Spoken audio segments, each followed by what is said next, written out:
Mi gratitud y mi admiración por todos los que estáis aquí, porque no es de las delegaciones más fáciles, sospecho, en una diócesis, tener que estar primero por la dificultad que tiene la acogida y después muchas veces también por la incomprensión. Y bueno, preparando esta sesión con vosotros, con Fernando, pues de las muchas claves que tiene la espiritualidad cristiana para aproximarnos al fenómeno migratorio, a él le parecía muy conveniente centrarnos en la parte de hospitalidad y sobre todo en un periodo que es menos conocido, que es el de la patrística, porque vamos a hacer referencia a otros también, pero es verdad que a veces el periodo de la patrística de los Santos Padres, desde el siglo II hasta el siglo VI, según los autores, pues es verdad que es una de los grandes desconocidos y que constituye una de las fuentes de riqueza y de originalidad de nuestro pensamiento más profundo. Bueno, no os preocupéis porque vais a llegar a tiempo a la cena, me voy a centrar en estas 5 claves. Primero vamos a intentar revisar mínimamente qué es este concepto de hospitalidad, de dónde procede, de dónde sale y cómo está descrito en la Biblia. Después, cómo lo vivían estas primeras comunidades, este marco de los Santos Padres. También una aproximación al mundo medieval. Muy sucintamente, cuáles son los desafíos que yo creo que nos plantea a las comunidades cristianas en el momento actual. Y al final, si me lo permitís, como además es el final de la jornada, le vamos a dedicar un minuto nada más a esta invocación encarnada del Espíritu, que luego os explico qué es. Vamos a esta cuestión y los estudiosos del mundo antiguo, bien sea en el marco griego, en el marco babilonio, en el marco egipcio, describen que las culturas antiguas eran comúnmente hospitalarias. Es verdad que tú puedes señalar que entre ellos había conflictos y que había continuas guerras y enfrentamientos. Esto es verdad. Pero en aquellos periodos que no eran de esta naturaleza, es verdad que hay un humus, una clave de fondo, que ha acompañado a la humanidad durante siglos y que quizás esté desvirtuando. De hecho, esta es la tesis que yo intento mostraros en esta tarde y que nos pueda servir para pensar. Hemos ido devaluando el peso que tenía la hospitalidad, primero en el ámbito cultural, después en el filosófico y quizá también en el cristiano, así con objeto de provocar, ¿no? Yo creo que hay una descripción de lo que significa el bautismo y aquello a lo que nos implica, que todos tenemos más o menos integrado en el corazón. No me refiero a la que perciben los no creyentes de qué es nuestro bautismo, ¿no? Porque normalmente suelen decir disparates. Pero en general yo creo que sí que, no sé, si me permitís la expresión, un feligres de tercera fila del tercer banco de la parroquia, un común de mártires, asocia el bautismo pues a participar en los sacramentos, a participar en la Eucaristía dominical. O sea, no parece muy conciliable estar bautizado y no participar en la Eucaristía. Se hará, luego no se hará, pero lo reconocemos como un elemento integrado, ¿no? Tenemos también integrada la oración personal. Luego la haremos o no, pero todos lo asociamos más o menos al bautismo. También a una pertenencia a una estructura eclesial, a una diócesis, reconocemos un papado. Lo haremos mejor o peor, pero esos elementos están más o menos integrados. Incluso diría yo, sí que en nuestra espiritualidad está integrado la noción del pobre y el servicio al pobre. No concebimos una parroquia con una Cáritas. Luego la Cáritas puede funcionar mejor o peor, o podremos hacerlo de una manera o de otra, pero lo tenemos integrado. Bueno, pues sirva este repaso sencillo de cosas que tenemos asociadas al bautismo para plantear la hipótesis de fondo. Hemos perdido el vínculo del bautismo con la hospitalidad. Nos parece que la hospitalidad es un carisma particular, no es un carisma troncal. Y esto no se sostiene ni con los textos del Antiguo ni del Nuevo Testamento, ni siquiera de los Santos Padres. De forma que lo que voy a intentar mostraros es hasta qué punto apelar a la hospitalidad no es una reivindicación ética, ni siquiera es un carisma particular que corresponde a una orden concreta o a un movimiento eclesial, sino que es indisociable del bautismo. Bueno, pues en estas culturas antiguas básicamente se podían reconocer, dicen los estudiosos, 3 tipos de hospitalidad. Una hospitalidad teoxénica, una hospitalidad contractual y una hospitalidad altruista. Bueno, y estos 3 modos, con distintas combinaciones, son reconocibles en el mundo antiguo, en el mundo egipcio, en el mundo griego. En el mundo judío, en el mundo que nos ha llegado a nosotros a través del Antiguo Testamento, hay una evolución. hay los textos del llamado primer templo, entiendo que estas nociones las comprendéis, es decir, de los libros del Antiguo Testamento, muchos de ellos se escribieron antes del exilio. Y el exilio constituye un momento de crisis muy profundo en la identidad del pueblo judío e incluso, en cierto modo, una especie de renacimiento teológico. Me explico. Que Dios sea creador es una noción del segundo templo, no es una noción tan presente en el primero. El concepto de que Yahvé sea para todos los pueblos y no solo para los judíos es del segundo templo. Abraham, Isaac y Jacob es del segundo templo. De forma que hay una evolución teológica y hay elementos que el pueblo judío va incorporando a su forma de entender la vida, la religión, después del segundo templo. Pues bien, en el primer templo la hospitalidad que prima es la altruista. Incluso podríamos decir una hospitalidad altruista de carácter biográfico.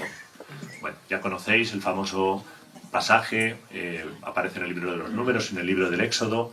Recuerda que nuestros padres fueron esclavos en Egipto. Bueno, y eso está tan grabado en el pueblo judío que hay una convicción de que no se puede no tener esta dimensión de acogida especial respecto a las personas que viven dificultad. Bueno, y de hecho, el Antiguo Testamento, como método mnemotécnico, utiliza tríadas para que podamos recordar las imágenes, ¿no? Cuando habla de riqueza, ya sabes que en lugar de hablar de riqueza, habla de el vino, el trigo y el aceite, que es como una forma de decir lo que nos trae la riqueza. Y cuando habla de la pobreza, en la mayoría de los textos encontramos la tríada del huérfano, la viuda y el emigrante, el forastero, porque debían ser las tres realidades más consolidadas y más arraigadas de pobreza estructural, ¿no? Así que hay siempre como una vocación, una referencia, y de hecho os han explicado ahora con mucha precisión todas las claves de la normativa de extranjería, y ya sabéis que en el Antiguo Testamento podemos encontrar hasta 5 codificaciones legales que atañen a la extranjería. Había codificaciones legales, había, no esto, pero cosas parecidas a lo que os han explicado del derecho al arraigo, de los derechos de ciudadanía, todas estas cosas. En el Antiguo Testamento están presentes por lo menos en 5 codificaciones. Esto es muy extraño. No es fácil encontrar estos textos en el mundo egipcio, porque los egipcios no han sido esclavos en Egipto. De hecho, eran los que eran esclavizadores. Así que no tienen esta conciencia de que están en deuda con todo forastero. Y por eso la hospitalidad más típica del judaísmo, en un primer momento, es la altruista.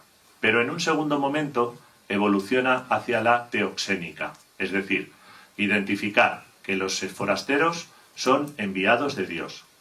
Hay una evolución desde una hospitalidad de carácter más ético, más filantrópico, que va evolucionando hacia una noción, diríamos nosotros, de carácter sacramental. Esto ya está en el Antiguo Testamento, aunque luego, ahora lo veremos con algo de detalle, se hace especialmente presente en el Nuevo. Pero es del Antiguo Testamento, o sea, es una clave que está en las raíces más profundas de nuestra espiritualidad. De forma que hay personajes que van apareciendo en la literatura del Antiguo Testamento que son iconos de la importancia que tiene la hospitalidad y el trato con el extranjero. Por ejemplo, el pasaje de Elías y su encuentro con la viuda de Sarepta, que estos son palabras mayores, porque, claro, nosotros en la catequesis aprendimos esto de los profetas mayores y menores porque tenían libros o libros más pequeños o así. Pero el profeta por antonomasia, el profeta número 1 para el judío, no tiene libro. Son de estas paradojas bíblicas. El profeta por excelencia es Elías. De forma que el ciclo de Elías descrito en el libro de los Reyes no es solo acordarse de un personaje cualquiera, sino que es el prototipo de profeta. Moisés es el prototipo de líder espiritual, David es el prototipo de líder civil, de líder político, y Elías es el profeta por antonomasia. De hecho, en el Nuevo Testamento, hace poquito recordábamos el texto de la Transfiguración, los personajes que se revelan en esa Transfiguración no son ni Jeremías ni Isaías. ¿Qué le vamos a hacer? Ni mucho menos Baruch o el pobre Oseas, que sigue reconstruyendo la infidelidad de su mujer, sino que los personajes que aparecen son Moisés y Elías. Y en el capítulo 8 de Marcos, cuando Jesús pregunta a los discípulos, ¿quién dice la gente que soy yo? Dice, uno dice que sí eres Elías. Pero nadie dice, oye, algunos dicen que eres el profeta Ageo. Pues no, porque no tiene la misma relevancia. Bueno, pues de las pocas cosas que sabemos de Elías, una de ellas es que fue acogido hospitalariamente por la viuda de Sarepta. Y así podríamos hablar de otros personajes, ¿eh? Podríamos hablar de Lot, o podríamos hablar de Rahab, aquella prostituta que con su acogida escondió a los personajes. De hecho, aquí la que tenéis aquí descocada es Rahab, claramente. Esta es la viuda de Sarepta, que también la han puesto así de buen parecer en la versión de Bernardo Strozzi. Pero quiero señalar con estos cuadros que hay iconos e imágenes que van apareciendo en textos, sobre todo del Segundo Templo, y que expresan la importancia que tiene para los grandes personajes del Antiguo Testamento la hospitalidad y la acogida. Por la acogida de Rahab se pudo entrar en la tierra prometida, que no es poca cosa para el judío. Y por la acogida de la viuda de Sarepta, Elías pudo completar su proceso de conversión y volver a ser aquel profeta que el pueblo necesitaba. Pero dicho esto, permitidme que nos centremos un par de minutos en un pasaje que debería ser de los más relevantes de toda la Biblia, pero que lo tenemos escondido, lo tenemos ahí muy apagado. Tú le preguntas a los niños de catequesis por textos del Antiguo Testamento y te saben decir, pues lo del príncipe de Egipto y todo lo que tiene alrededor. Pues el paso por el Mar Rojo, atravesar el desierto, te cuentan el Génesis y ya empiezan a titubear. Te cuentan David. Si es un niño pro así de catequesis, pues a lo mejor te cuenta incluso lo de Urías, pero es muy difícil encontrar a una persona, incluso un catequista, que sepa hablar del pasaje del encinar de Mambré, en el capítulo 18 del libro del Génesis. Y este es uno de los pasajes más relevantes de todo el Antiguo Testamento, y justifico esta afirmación. En primer lugar, es un texto muy tardío dentro del Nuevo Testamento, pertenece al Génesis y está en el momento cumbre del ciclo de Abraham. Y el ciclo de Abraham no es cualquier cosa. Todos los primeros capítulos del Génesis tienen como objeto hacer una reflexión teológica sobre lo que es la persona, sobre lo que es el mal, sobre lo que es la historia. Y de todos esos personajes, el icono, el prototipo de creyente. Recordad que luego Juan Bautista critica a los fariseos porque dice, bueno, yo hijos de Abraham saco debajo de las piedras, que venís aquí a... fijaos la centralidad que tiene esto, ¿no? En la carta a los hebreos, el personaje que se nos ofrece como icono de creyente es Abraham. Anda que no hay personajes en el Antiguo Testamento. Pero Abraham queda condensado como el prototipo del judío que ha establecido una alianza con Yahvé y que a través del cual se nos describen cuáles deberían ser las actitudes que tendríamos nosotros que incorporar, ¿no? Bueno, pues ahora que estamos en Cuaresma, se nos pide que como somos hijos de Abraham, pues que seamos capaces de dejar nuestra tierra, como él tuvo que dejar Ur, tuvo que dejar sus costumbres paganas, entre ellas pensar que tenía que ofrecer a su hijo Isaac en sacrificio, y entonces se nos pide a nosotros que como Abraham seamos capaces de salir de nuestras tierras, de nuestras seguridades, y emprender una peregrinación. Como Abraham se nos invita a cruzar un largo desierto y que nos fiemos de Dios en tareas que no sabemos ni dónde van ni dónde conducen, ¿no? Bueno, pues sin embargo no tenemos tan integrado el elemento que describe el capítulo 18 del Génesis. Bueno, dice el pasaje, aquí lo tenéis en una edición, o sea, la forma de expresarlo de un autor, seguramente uno de los discípulos de Rembrandt, Jan Victors, que se titula así, Abraham y los tres ángeles. Bueno, pues describe el capítulo 18 del Génesis que Abraham ha recibido la promesa de que va a ser padre de un gran pueblo. Hemos escuchado también el pasaje hace 2 domingos. Mira el cielo y cuantas estrellas seas capaz de contemplar, ese será el número de tus hijos. Y dice Abraham, pues fantástico, pero no pasa nada, no pasa nada. Tiene una promesa, pero no está pasando nada más. Y dice el pasaje que Abraham está sentado al borde de un camino que por el contexto de la narración indica que luego estos peregrinos con los que se encuentra van hacia Sodoma, lo cual es acoger al que menos tendrías que acoger. O sea, habría un discernimiento sobre decir cuál es el prototipo de lo que no quisiéramos acoger en España. Pues esos son los 3 caminantes con los que se encuentra Abraham. Y el narrador da un detalle muy curioso. Dice, era la peor hora del sol. O sea que debía hacer un solazo impresionante. Y Abraham ve a 3 personajes que no conoce, que se dirigen hacia Sodoma por la dirección del camino, o sea que son lo más contrario al judaísmo, a la tradición, a la alianza, a lo que no tienes que tocar ni por asomo. Y sin embargo, parece que hay un movimiento de compasión en Abraham que le hace echarse a sus pies y pedirles que por favor puedan se dejen acoger en su propia tienda. Bueno, y no le faltan detalles. Dice que mata un ternero cebado. Tenéis aquí los detalles de los manjares que están comiendo. Les cocina Sara, que la tenéis aquí detrás de Abraham.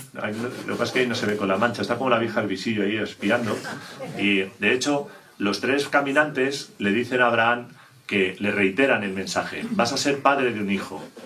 Y Sara dice el texto, pone en boca de Sara, dice: pero si mi marido ya es muy mayor, dice, y a mí se me han retirado los flujos, dice el capítulo 18 del Génesis. Bueno, el caso es que por encima de las circunstancias que invitarían al rechazo, Abraham, sin embargo, tiene una actitud de acogida inesperada, que incluso va más allá de lo altruista, va más allá de esa hospitalidad propia de los judíos, ¿no?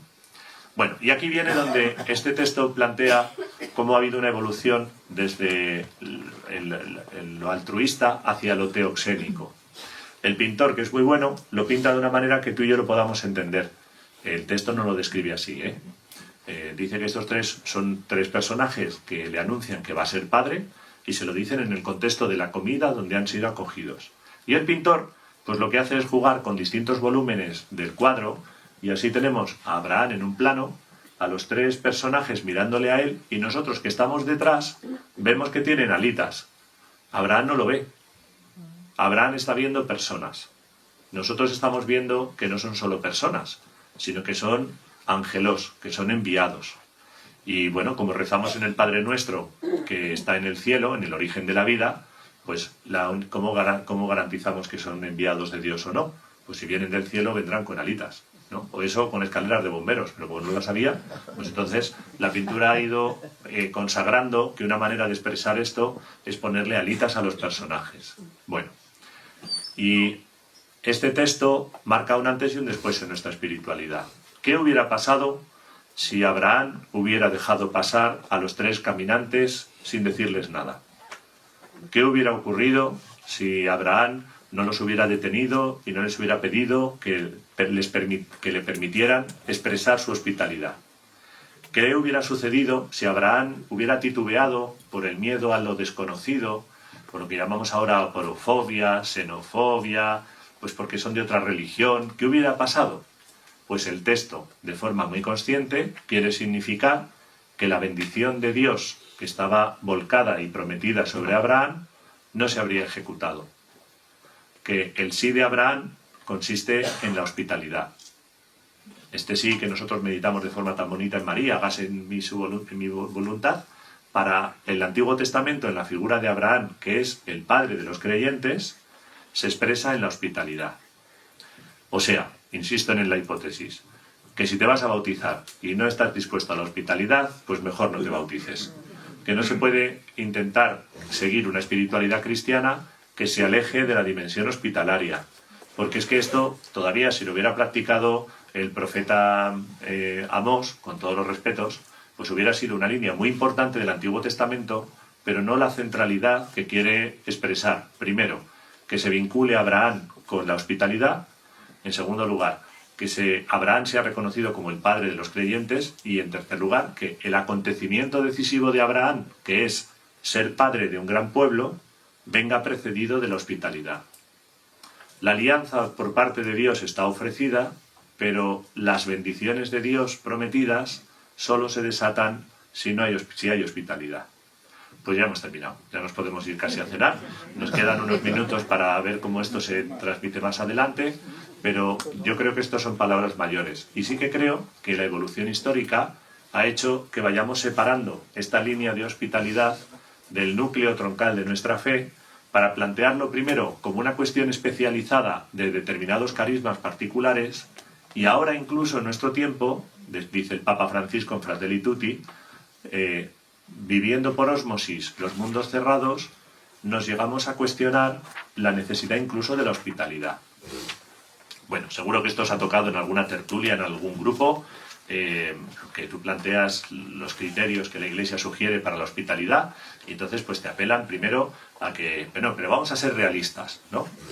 Bueno, el Evangelio dirá lo que sea, y ya últimamente nos estamos tomando las licencias de decir que el Papa no se tiene que meter en determinadas cuestiones, que porque la doctrina social de la Iglesia tiene que opinar sobre determinadas cosas que no son del Evangelio, y ya en la última versión pues puedes hasta cuestionar que el Papa sea Papa, y a partir de ahí hay hasta un rechazo a la hospitalidad como elemento identificativo de la espiritualidad. Y a tenor del capítulo 18 del Génesis, que no lo hemos escrito nosotros, no se puede, es que desarticula la posibilidad de que Dios pueda ofrecer sus bendiciones. Bien, esta línea tiene continuidad en el Nuevo Testamento. Son pasajes que ya conocéis mucho, y la relación de Jesús con los migrantes es también muy interesante. Pero eso no era el objeto de hoy, así que simplemente enuncio algunas cuestiones, ¿no?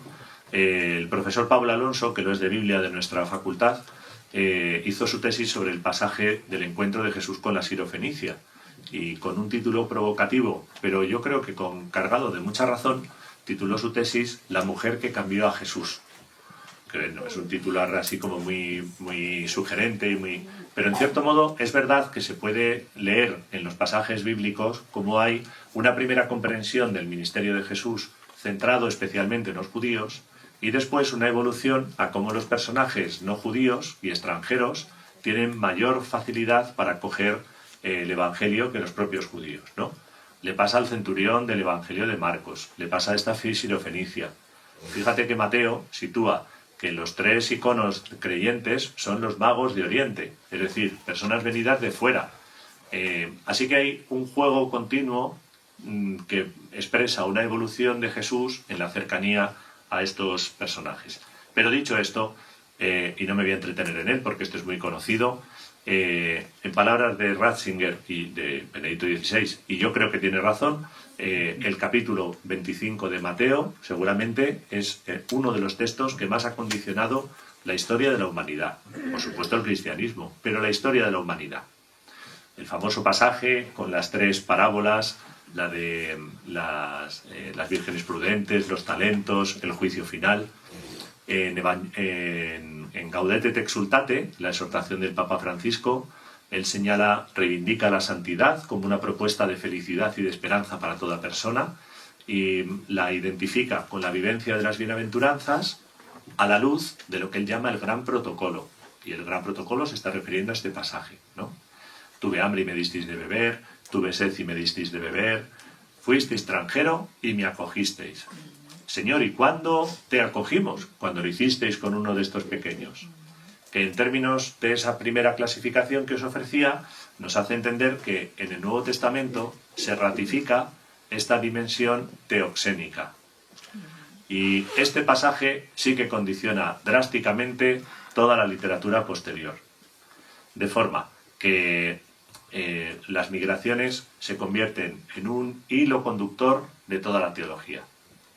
Por ejemplo, identificamos el comienzo de la doctrina social de la Iglesia con León XIII, lógicamente, y hablamos de que lo primero que dice la Iglesia tiene que ver con la economía y con la propiedad privada y demás. Y no es del todo cierto. El gran problema de León XIII es que él, en su forma de entender la escatología, está radicalmente convencido de que las personas que mueren en pecado pues no se salvan. Y entonces su gran preocupación es oye, estos trabajadores que tenéis aquí en estas fábricas no van a misa. Como se me mueren condenados, porque no tienen esta posibilidad de acceder a los sacramentos, ¿no? Y además él reconoce la conexión que se está dando entre precariedad laboral y vivencia fuera de la ética y fuera de las virtudes, ¿no? Entonces, por eso se atreve a escribir Rerum Novarum, ¿no? Que fue muy revolucionaria. Hay una parroquia aquí en Madrid, cuyo nombre no me quiero acordar, que es conocida, que contaban que se juntaban a rezar los lunes para pedir por la conversión del Papa León XIII. O sea que no creáis que esto no era... Sí, de hecho dicen que los nietos se reúnen ahora para pedir por la conversión del Papa Francisco, pero esto no lo tengo contrastado del todo, ¿eh? Bueno, pero nosotros identificamos el Papa León XIII con doctrina social de la Iglesia y economía, y León XIII... en el tiempo de León XIII surge el carisma de los escalabrinianos, el primer carisma especializado para la atención a los migrantes. Se crea el Colegio de San Miguel, es decir, un lugar específico para la formación del clero que acompaña a los migrantes, lo que nosotros llamamos ahora un capellán.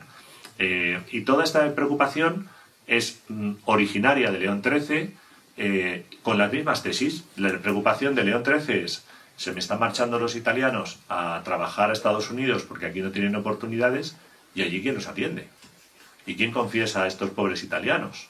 Y si se me hacen protestantes, pensaría el León XIII en esa forma de concebir la escatología. Bueno, y todo esto hace que haya una tradición y un recorrido indudable que vincula la espiritualidad cristiana y su compromiso socio-caritativo con el icono de las migraciones y la acogida teoxénica. Teoxénica. Es decir, desde Mateo 25, la parte, digamos, ética queda desplazada y hay una dimensión teoxénica. Y ya os anticipo que en los textos que vamos a revisar, algunos de ellos, no todos, que no nos va a dar tiempo, pero en algunos de ellos de la patrística hay un tercer nivel de espiritualidad, de espiritualización, perdón. Es decir, hay una primera fase compasiva, muy valiosa, hay una segunda que identifica al extranjero con la figura de Cristo, y hay una tercera, de dimensión espiritual, que identifica a todo bautizado con el migrante. Y entonces se juega con esta noción de que somos peregrinos en esta tierra, de que nuestra patria definitiva está en el encuentro, en la gloria con Dios, de forma que ya ni siquiera es que nosotros tengamos que acoger al portador de Dios, sino que todos participamos de la peregrinación, todos somos migrantes, ¿no? E insisto, esta es la tesis que se va debilitando con el paso de los siglos y que hace que ahora aparentemente esta sea una cuestión optativa dentro de la espiritualidad cristiana. Bien, pues vamos a dar algún paso en esta dimensión. Cuando hablamos de las primeras comunidades, incluyo tanto a textos de carácter paulino, los que llamamos de Paulino, porque son primeras comunidades, Cristo ya ha muerto, como textos que no están en la Biblia, pero que algunos incluso son contemporáneos de los que tenemos, ¿no? Por ejemplo, la Didache. Bien. Las primeras comunidades, en estas citas, primero señalan la hospitalidad como un criterio para la misión. Estos textos los conoces, están en boca de Jesús, pero es verdad que están redactados después de la muerte de Jesús, ¿no? Bien, pues cuando Jesús envía a los discípulos, el planteamiento es: id a estas aldeas y predicad el Evangelio. Si os acogen, si son hospitalarios, dedicadles un poquito más de tiempo. Y si no son hospitalarios, limpiad los zapatos. Porque si no hay hospitalidad es que no podemos hacer nada con esta gente. Así que hay un criterio evangélico, y esto es una cuestión a plantear, ¿no? Si no hay hospitalidad, es muy difícil la evangelización. Bueno, para mí esto es un desafío personal, ¿no? ¿Cuánto hay de hospitalidad en mí? ¿Cuánta conversión de Cuaresma puedo yo alcanzar si no se cumple este criterio previo para la misión? Pero siguiendo en esta línea, es muy interesante cómo en distintos pasajes, cuando Pablo está haciendo una descripción de los dones y de las virtudes, se refiere a la hospitalidad como un elemento verificador de la fe. Nosotros popularmente decimos: es que este es muy de misa, decimos. Y Pablo diría: este es muy de hospitalidad. Y si no es de hospitalidad, no hay presencia, no hay presencia del Espíritu en esa persona. No se refiere solo a la hospitalidad, lo cual le da más valor. Va haciendo una descripción de los frutos del Espíritu. Esta es la gran preocupación de Pablo. Toda su teología es neumatológica, centrada en el Espíritu. Pero claro, la gran pregunta es: ¿cómo sabemos si estamos bajo lo que tenemos en nuestro interior es el Espíritu o la subjetividad? Claro, esto Pablo lo plantea porque él se sabe muy seguro de sí mismo durante una etapa en la que se ha dedicado a matar cristianos. Y ahora, que se le han caído las escamas después de su contacto con Ananías en la comunidad de Damasco, es cuando Pablo toma conciencia de que él estaba convencido de estar junto a Dios cuando estaba lejos de Dios. Así que una preocupación latente en todos los escritos de Pablo es cómo saber si estamos bajo los efectos o no del Espíritu. Y por eso nos ofrece esta reflexión tan bonita sobre los dones o sobre los frutos. Hay una preocupación en él para buscar verificadores, indicadores, elementos que puedan hablar de si estamos o no bajo la acción del Espíritu. Pues para él, uno de ellos es indudablemente la hospitalidad. Fijaos hasta qué punto, esta es una cuestión que me parece muy relevante, que en distintos pasajes está expresada necesidad de que la hospitalidad sea un indicador para la elección de los ancianos y de los episcopos. Los ancianos es lo que nosotros conocemos por presbíteros, es decir, esto es más complejo porque en las primeras comunidades hubo varias etapas, ¿no? Pero hay que buscar líderes para las comunidades. Estos son los ancianos, los presbíteros. Y estas dos, especialmente la tercera carta de Juan, que tristemente no es muy conocida, se centra en esta cuestión. Hay un anciano que se queja de otro porque dice, es que este dice hablar de Cristo, pero luego no es hospitalario. No solo es hospitalario, sino que ha echado a dos de ellos de la comunidad. Entonces reclama que haya alguna intervención porque está transgrediendo, está pecando contra la hospitalidad. Que para ellos es algo tan relevante como si nosotros, no sé, pues como si alguien quisiera profanar un sagrario. Para ellos también esto era muy relevante, ¿no? Pero es que el elemento de hospitalidad era tan nuclear que se convierte en un criterio hasta para discernir si uno puede ser obispo o no. Bueno, son pasajes muy interesantes. Por ejemplo, en la versión de 1 Timoteo dice, es cierta esta afirmación, si alguno aspira al cargo de episcopo, desea una noble función. Es pues necesario que el episcopo sea irreprensible, casado con una sola vez, sobrio, sensato, educado, hospitalario, apto para enseñar, ni bebedor ni violento, sino moderado, enemigo de pendencias, desprendido del dinero, que gobierne bien su propia casa, que mantenga sumisos a sus hijos con toda dignidad. Pues si alguno no es capaz de gobernar su propia casa, ¿cómo podrá cuidar de la Iglesia de Dios? Bueno, son estos pasajes que a nosotros nos llaman la atención y que son pues enternecedores, muy sabios, ¿eh? Pero fijaos que, por ejemplo, en esta carta de Timoteo no le preocupa demasiado, pues no sé, el conocimiento teológico, como no va a ser necesario. Pero antes de eso, él busca otros rasgos para saber si la persona es espiritual o no. Y fijaos que en uno de los primeros señala, ¿es hospitalario? Pues si no es hospitalario, hay algo que todavía no está presente suficientemente, ¿no? De la misma forma, en la Didascalia de los Apóstoles, es un texto contemporáneo de los del Nuevo Testamento, aunque no está dentro del canon, dice que el obispo extienda su mano para dar, que atienda a los huérfanos y a las viudas, así como a los pobres y a los peregrinos, que viva entregado a su ministerio, que lo cumpla fielmente, que sea trabajador, que no se ruborice y que sepa quién es el que más necesidad tiene de recibir. Bueno, estos son los criterios que se manejaban entre las comunidades a la hora de decir a quién elegimos como nuestro líder, como nuestro representante, como el sucesor de estos apóstoles que van falleciendo con el paso de las décadas y que ponen en cuestión que podamos mantenernos en la identidad que queremos vivir. Y de una forma como conclusiva, como un adagio precioso, en la carta a los Hebreos hay una recomendación.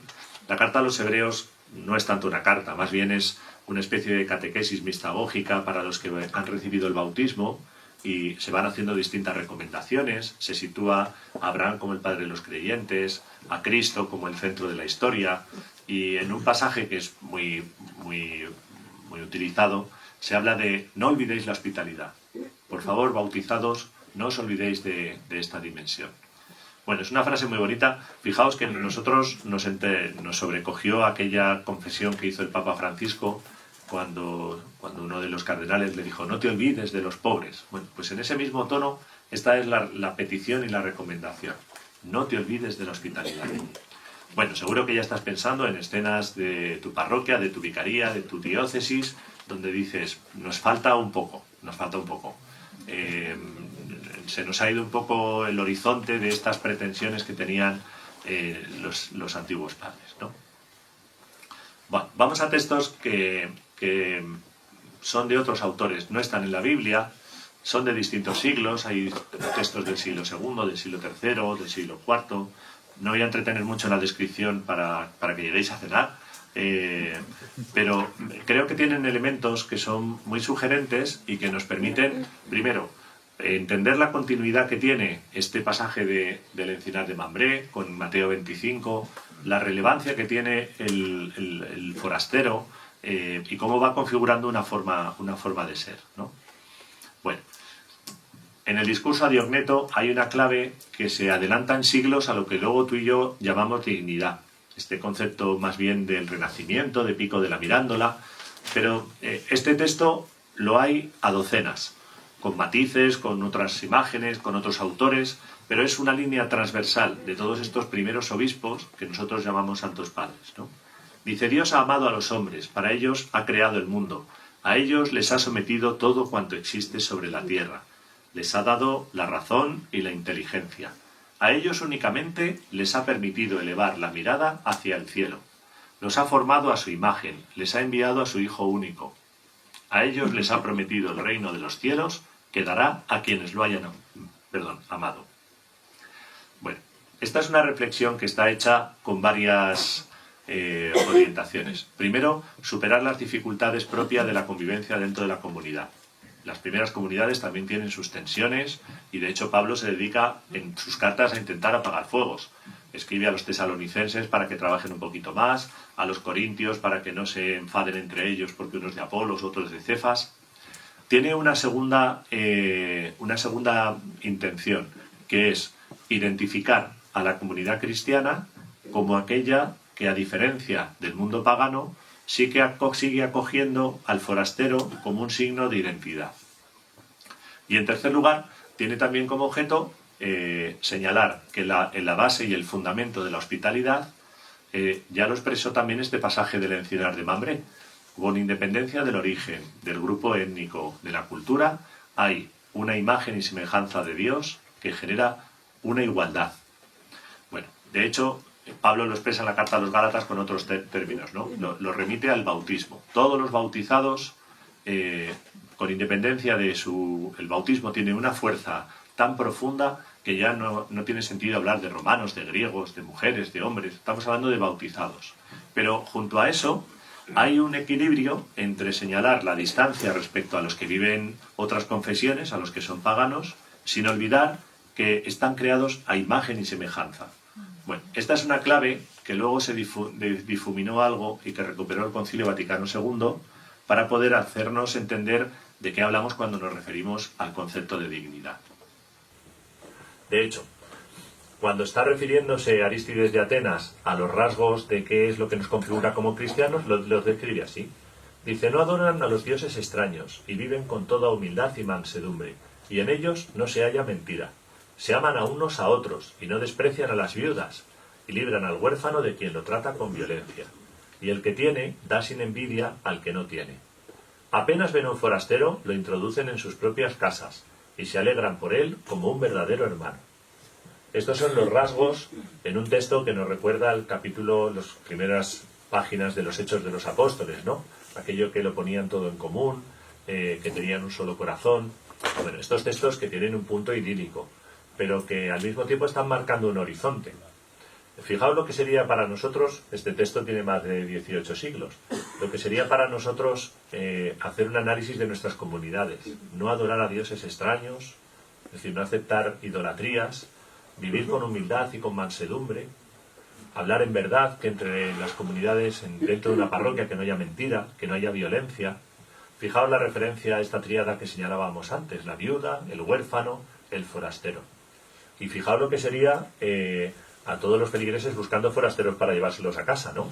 Porque casi parece que hay que... Bueno, es más, en un texto posterior hay una expresión que me parece especialmente afortunada. Quedaos con esta clave, ser solícito en la hospitalidad. Es de Orígenes, está comentando la carta a los romanos y dice: al decir que debemos ser solícitos en la hospitalidad, no solo da a entender que recibamos al huésped que venga a nosotros, sino también que busquemos, que seamos solícitos, que persigamos e inquiramos con diligencia por todas partes.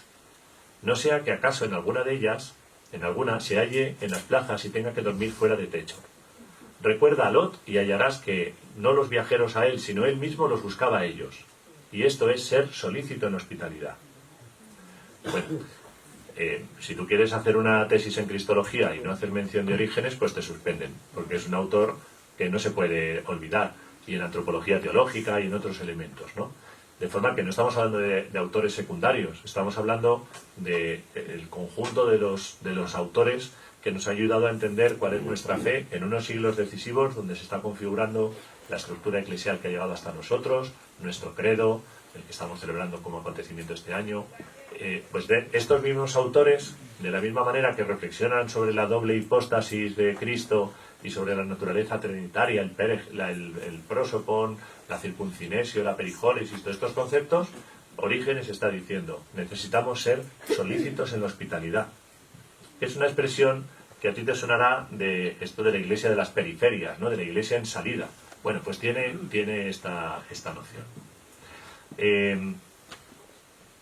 Bueno, os decía antes que hay un proceso de espiritualización y Cipriano de Cartago, cuando habla de la muerte, no solo se conforma con esta visión ética o con esta visión teoxénica de reconocer a Dios en los forasteros, sino que espiritualiza el término para que todos nos sintamos partícipes de esta condición.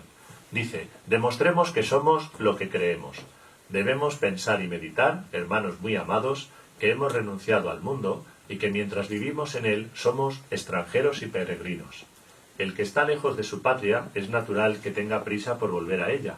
Para nosotros, nuestra patria es el paraíso. Allí nos esperan un gran número de seres queridos.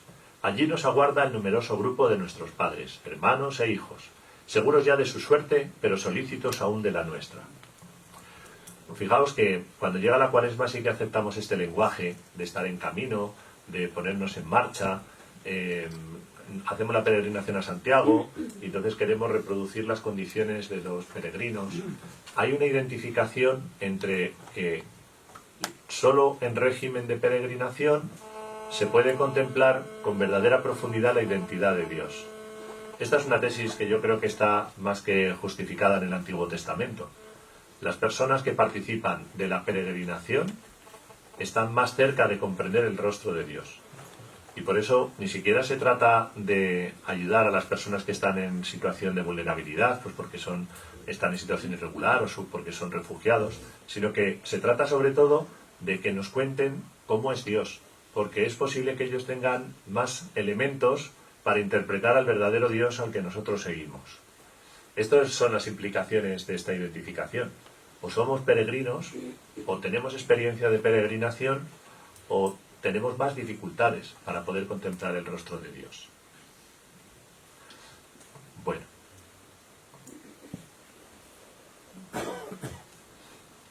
Me resisto a que no recojamos, habría muchas nociones, pero no quiero cansaros. Pero este texto sí que me resisto a que no lo escuchemos por la implicación que tiene para nuestras comunidades. Dice, de ninguna manera se debe aprobar a los que expulsan a los peregrinos de la ciudad en tiempo de hambre, cuando los debían ayudar más. Les separan de la relación con el Padre común, les niegan los frutos dados para todos, les apartan de la comunidad de vida ya iniciada. No quieren partir con los que tienen derechos comunes, los recursos en tiempo de necesidad. Los animales salvajes y las bestias tienen en común el alimento que les proporciona la tierra, y ayudan a las de mismo género. Y sin embargo el hombre, que nada de todo lo que es humano debe considerar ajeno a sí, combate a los otros hombres. Bueno, de este género de textos los hay a docenas también. Es un género literario dentro de la patrística y se basa en una noción que ahora nosotros vamos comprendiendo con esta cuestión de la ecología, ¿no? Hay bienes que son comunes y que no podemos tratar de apropiárnoslos nosotros. Y es más, si los tenemos en posesión, estamos en una obligación de poder compartirlos con aquellos a los que les corresponde. Bueno, esto serían las bases de la propiedad privada que luego desarrolló Santo Tomás en la Secunda Secunde y que luego recogió León XIII, ¿no?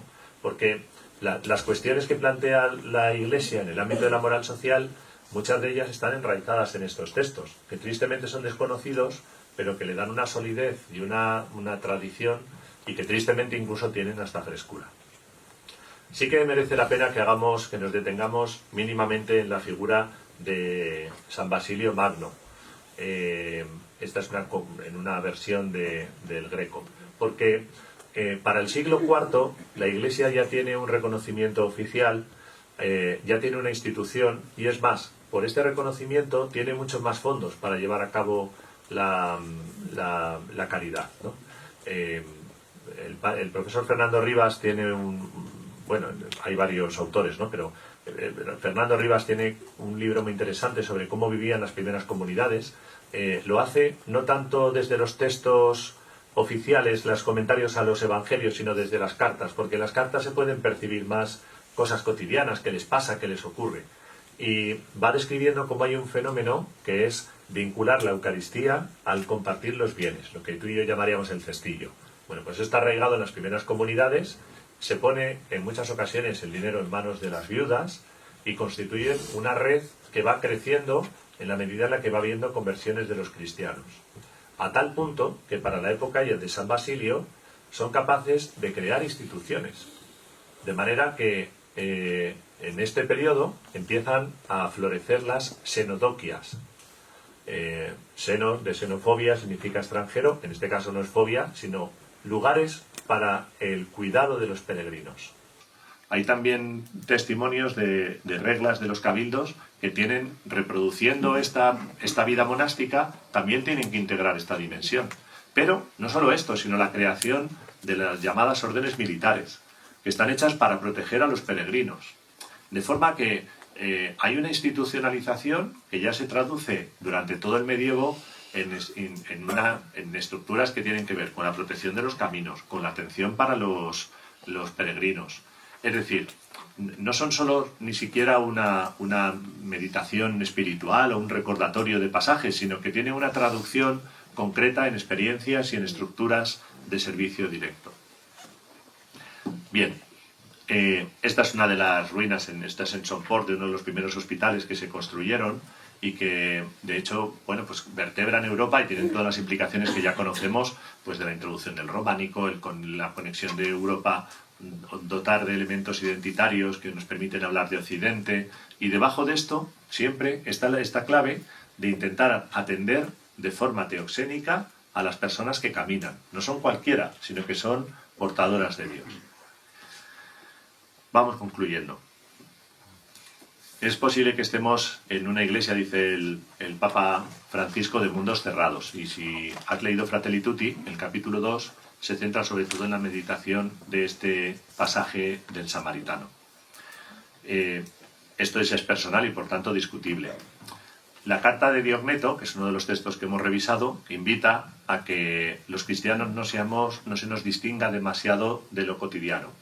Viven como ellos, visten como ellos, la vida cotidiana es como ellos, pero al mismo tiempo tienen una segunda ciudadanía. Lo que no nos dice la carta de Diogneto es que pensemos como ellos. Y a mi modo de ver, en nuestra realidad eclesial española, quizá, de hecho, para mí el mayor motivo de escándalo es que estamos mimetizando muchos elementos que son propios de la cultura actual.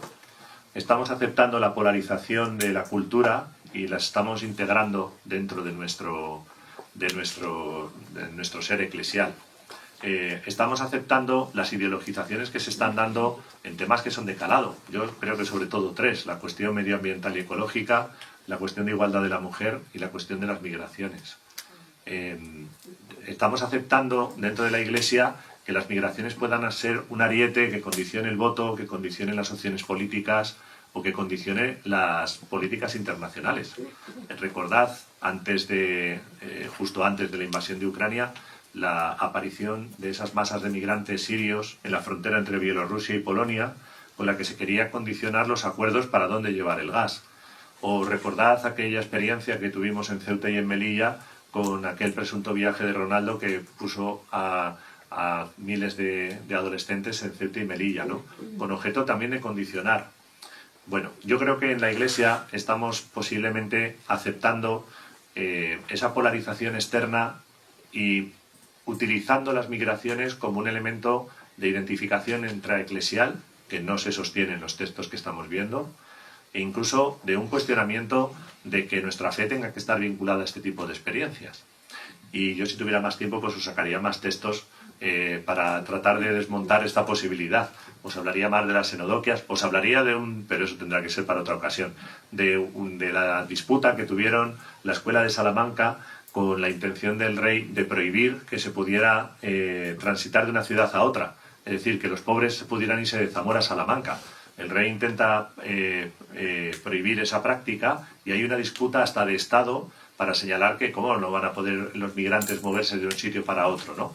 Pues cuestiones que están tratadas en el siglo XVII y que cuando las revisas dices, parece mentira que 4 siglos después estemos todavía en estas discusiones y en estos elementos.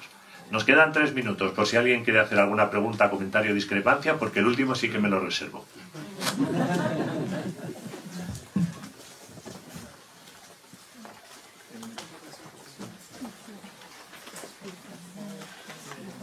Quiero decir una cosa. Este libro, Teología de la Movilidad Humana, no sé si lo conocéis, bueno, pues es de José Aparicio, y muchas de las cosas que dice aquí están recogidas en este libro. O sea, os lo digo porque aquí podemos profundizar más también en todo eso que de manera pues tan rápida, que es una pena, ¿verdad?, pues Josema nos ha presentado. Así que os lo digo para que lo sepáis. Este está editado aquí por la editorial de la Conferencia Episcopal, o sea que lo podéis... Pero eso es pregunta o discrepancia. Eso simplemente, pues, no es propaganda, sino ayudar a que se continúe la reflexión. Momento para la publicidad. Vamos a ver. Sí. La escribí apenas comenzabas a darnos la charla tan buena. ¿Podríamos definir algunos indicadores? Estos pueden ser actitudes, comportamientos, pensamientos, no sé, que nos permitan descubrir más o menos si la hospitalidad de mi parroquia, de mi diócesis, de mi delegación o de Cáritas, diocesana o parroquial, es teocénica o filantrópica. Y quizá la frase que la escuché el año pasado en un encuentro de voluntarios de Cáritas, pasar del dar al darnos, ¿podría darnos alguna luz? Esto es muy interesante. A mí hay una cosa que me parece muy sugerente, en general, pero en cuestiones de pastoral también, es tratar de medir conceptos humanistas. Siempre será ambiguo. ¿Cómo se mide la adolescencia? ¿Hay unos indicadores de adolescencia? Pues yo creo que sí, ¿no? ¿Hay indicadores de madurez? Es más complicado. ¿Hay indicadores de sinodalidad? Podríamos saber, hacer un test a una parroquia para saber si es sinodal o no, pero de la misma forma, ¿hay indicadores para hablar de...? Pues mira, agradezco la pregunta porque este es una de las cuestiones ligadas a este punto cuarto que no me daba tiempo a revisar. Indicadores, esto hay que elaborarlo más, pero por dar alguna pista. ¿Cuántos migrantes, cuántas personas de origen extranjero están presentes en los consejos pastorales? ¿Están en proporción con el número de los que participan en la Eucaristía? ¿Cuántas personas de origen extranjero, hermanos de origen extranjero, que deben saber más de Dios porque han vivido la peregrinación, están presentes en organismos pastorales con capacidad de decisión? Yo creo que esto sería una dimensión de un indicador. Otro indicador es cuánto tiempo les dedicamos a escuchar su experiencia de Dios, porque eso sí que permite medir si estamos en un acercamiento más filantrópico o más teoxénico. La pregunta es evolucionar. ¿En qué te puedo ayudar? Tiene que ver más con esa filantropía altruista. ¿Qué puedo sacar de ti? Sería más la contractual. Pero ¿qué me puedes contar de Dios? Estaría más cerca de lo teosénico, ¿no? A mí me gusta mucho el concepto que utilizan los focolares como la comunidad de San Egidio, ¿no? Como horizonte. Establecer amistad con los pobres. Bueno, pues un indicador sería ¿cuántos amigos emigrantes tienes? Entonces, creo que se pueden elaborar indicadores para aproximarnos o para revisar si estamos en una filantropía más altruista o más teoxénica, sí.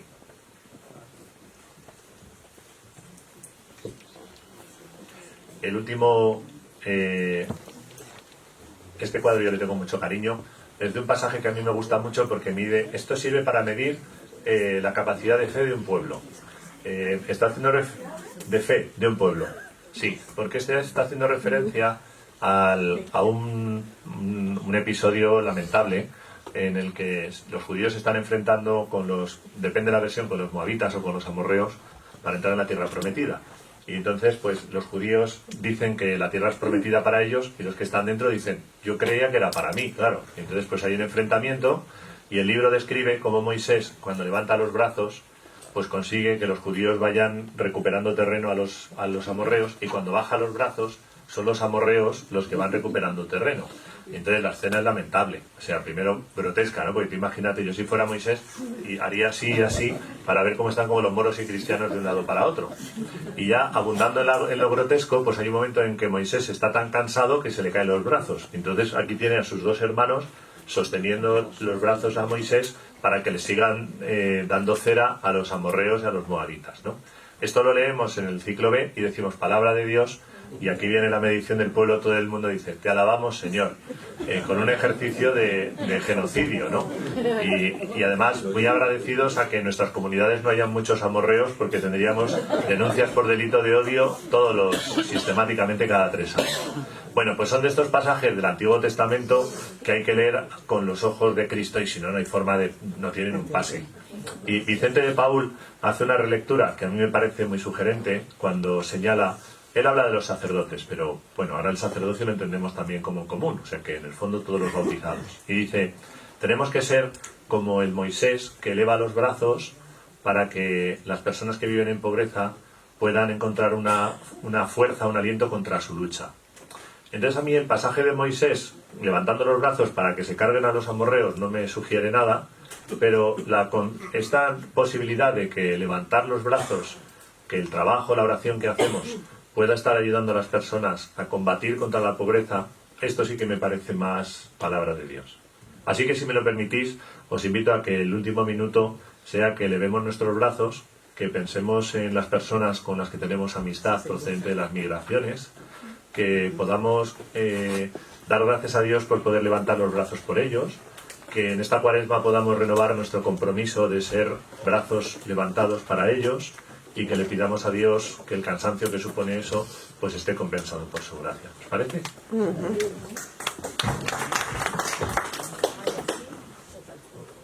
Pues muchas gracias por ser mediación para tantos hermanos que lo necesitan.